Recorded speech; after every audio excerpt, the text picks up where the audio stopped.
ವೀಕ್ಷಕರೇ, ಕಿದೀರ್ ಕೈ ರುಚಿಗೆ ಸ್ವಾಗತ. ಇಂದಿನ ಕೈ ರುಚಿಯಲ್ಲಿ ನಾನು ಬೇಸಿಗೆ ಕಾಲದಲ್ಲಿ ಪಾನೀಯವಾಗಿ ಬಳಸುವ ಈ ರಾಗಿ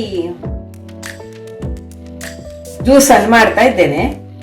ಅದಕ್ಕೆ ಇಡೀ ರಾಗಿ ತಗೊಂಡಿದ್ದೇನೆ ನೋಡಿ, ಒಂದು ಬೌಲ್, ಒಂದು ಮುಕ್ಕಾಲು ಬೌಲ್ನಷ್ಟು ಬೆಲ್ಲ, ಮುಕ್ಕಾಲು ಬೌಲ್ನಷ್ಟು ಹಸಿ ತೆಂಗಿನ ಕಾಯಿ, 4 ಏಲಕ್ಕಿ, 1 ಕಲ್ಲು ಉಪ್ಪು. ಮೊದಲಿಗೀಗ ರಾಗಿಯನ್ನು ಒಂದು ಚೆನ್ನಾಗಿ ತೊಳ್ಕೊಂಡು ಬರ್ತೇನೆ. ಈಗ ಚೆನ್ನಾಗಿ 3-4 ಸಲ ನೀರು ಹಾಕಿ ಅದರ ಕಲ್ಲೆಲ್ಲ ಬಸಿದು ತರ್ತೇನೆ. ನೋಡಿ, ಈಗ ತೊಳೆದು ತಂದೆ ಚೆನ್ನಾಗಿ.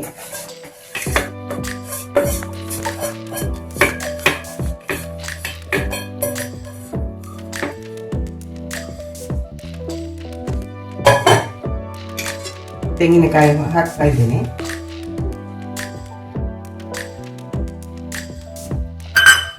ಏಲಕ್ಕಿ, ಬೆಲ್ಲ ಆಮೇಲೆ ಹಾಕ್ತೇನೆ. ಈಗ ಇದನ್ನು ಚೆನ್ನಾಗಿ ರುಬ್ಬಿ ತರ್ತೇನೆ. ಚೆನ್ನಾಗಿ ಈ ತರ ಒಳ್ಳೆ ಪೇಸ್ಟ್ ಬರಬೇಕು.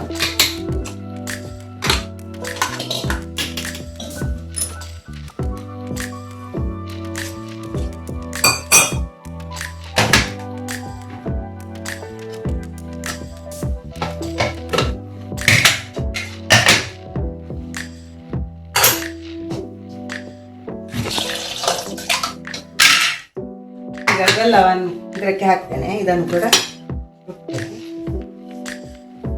ಅದು ಕಲ್ಲು ಕಸ ಏನಾದ್ರೂ ಇದ್ರೆ ನಾವು ಹೇಗೂ ಸೋಸ್ತೇವಲ್ಲ, ಇದರೊಟ್ಟಿಗೆ ಸೋಸಿದ್ರೆ ಆಯ್ತು. ಇದರೊಟ್ಟಿಗೆ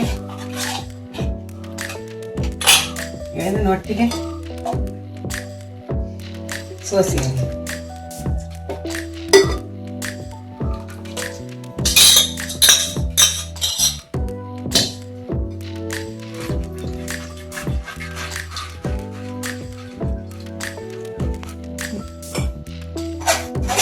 ನೋಡಿ, ಈ ತರ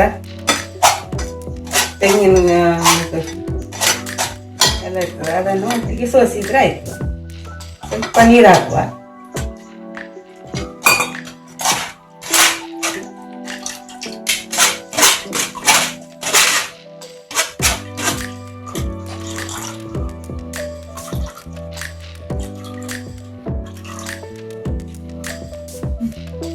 ನೋಡಿ, ಒಳ್ಳೆ ಎಲ್ಲ ಸೋಸಿ ಆಯ್ತು.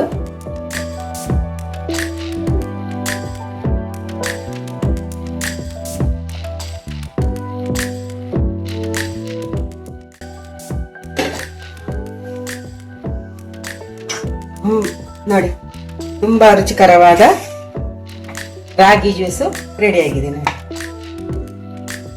ಇದನ್ನು 1 ಲೋಟ ಕುಡಿದ್ರೆ ನಮ್ಗೆ ಹಾಯ್ ಅನಿಸ್ತದೆ. ನೋಡಿ, ಹಸಿ ತೆಂಗಿನಕಾಯಿ ಕೂಡ ತುಂಬಾ ಆರೋಗ್ಯಕ್ಕೆ ಒಳ್ಳೆಯದು, ಬೆಲ್ಲ ಹಾಕಿದ್ದಲ್ಲ, ಹಾಗಾಗಿ ತುಂಬಾ ರುಚಿಯಾಗುತ್ತದೆ. ಹೀಗೆ ಮಾಡಿ ಕಮೆಂಟ್ ಮೂಲಕ ಹೇಗೆ ಆಗಿದೆ ಅಂತ ತಿಳಿಸಿ.